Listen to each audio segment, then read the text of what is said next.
Pastor Paul Teske has over 40 years of ministry experience as a church planter, senior parish pastor, Navy chaplain, and seminar speaker. He has ministered in over 60 countries and has appeared on numerous television and radio shows. He has collected over the years a wealth of knowledge and understanding about kingdom work in different areas of ministry, and now makes himself available as a mentor to impart wisdom into those who seek his counsel. If you're at a place in your life where you need wisdom, invest a few minutes of your time and watch Rev Up with Rev. Welcome to Rev Up with Rev. I want to share with you some thoughts from my heart that may be helpful for you.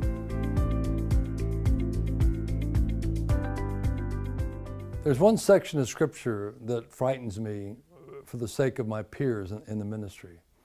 It's in the last chapter of the Sermon on the Mount, chapter 7, when Jesus is facing a number of clergy, and he says, "I don't know you." And they said, "Jesus, we healed people in your name. We preached the gospel in your name. We did all these things in your name." And Jesus says, "I don't know you. Depart from me into the fire prepared for Satan and his angels." Now, why would Jesus do that? Well, first of all, it's interesting. They knew him, but he says, "I don't know you."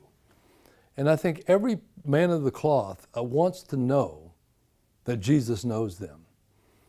So as I pondered this, I began to think of passages. In 2 Corinthians 2:17, Paul says, "Don't peddle the gospel, don't sell the gospel."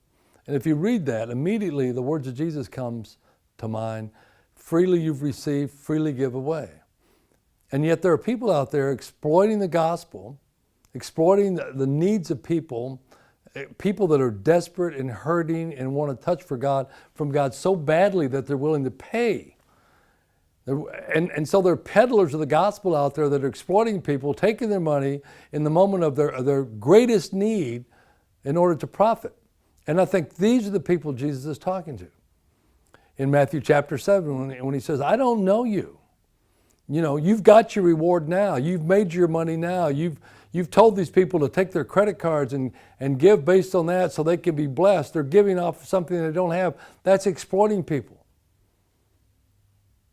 And if you're a pastor that's doing this, then you need to really go into your prayer closet and have a one-on-one with the Lord and say, "Look, am I in the right place with this?" You don't want to get your reward now and forego it for all eternity. You want to be a man of integrity. You want to be a person of righteousness. You want to be someone that doesn't exploit the needs of the desperate who are hurting and will do whatever they can do to get a touch from God. Freely you've received, freely give. Trust God. People come back at me and say, "Well, don't muzzle the ox. He needs to be paid." Well, I'm not talking about livelihood and being paid. And that's a whole other issue. There are churches out there that are exploiting their pastors and not taking care of them, and shame on them. They need to step up and take care of their pastors and their families, give them a decent wage, and make sure their needs are covered. Not exploiting pastors, but pastors don't exploit the people. You need to have open books. People need to know what your income is, what your revenue is. You need to create an atmosphere of trust and not suspicion, an attitude of support and love and nurture. So let me just go back to this. Read the end of the Sermon on the Mount, Matthew chapter 7, when Jesus is having this conversation. Read Paul's admonition in 2 Corinthians 2:17. Think about the words of Jesus, "Freely you've received, freely give." And use these measurements in your ministry, in the way you treat people, in the way you handle finances. And I think you'll be better served, not just now, friend, but for all eternity. For all eternity. You want Jesus to look at you and say, "I know you. I know you." Thanks for taking the time to watch our weekly Rev Up with Rev.